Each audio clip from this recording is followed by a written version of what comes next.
Hi friends, sisters, ఇది మీకే.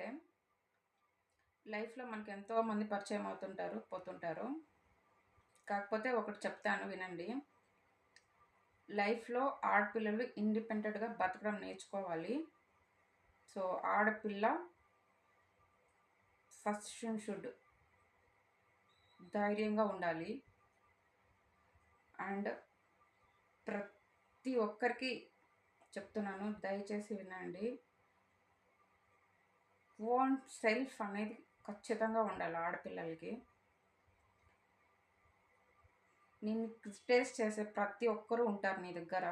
So అలాంటి వాళ్ళు మన జీవితంలో ఉండడం చాలా ఇంపార్టెంట్. ఎందుకంటే అలా నిన్ను క్రిటిసైజ్ చేస్తేనే కదా తెలుస్తుంది నీ దమ్ ఎంత ఉందో. సో అలాంటి వాళ్ళు నీ పక్కన ఉంచుకోవడం, వాళ్ళు చెప్పేది ప్రతిదీ నువ్వు వినడం, దాన్ని గమనించడం నేర్చుకో. అలాంటి వాళ్ళు ఉండారు కదా నీ పక్కలో. సో అలాంటి వాళ్ళు ఉంటేనే నువ్వేం చేస్తావు, ఏం చేయగలవు అనేది నీకు ఒక ఐడియా వస్తుంది. కాబట్టి ఆడపిల్లలు ఓన్ ఇండిపెండెంట్గా బతకడం నేర్చుకోవాలి. తనతో ఉన్న వాళ్ళని బాగా చూసుకోవాలి. Thank you.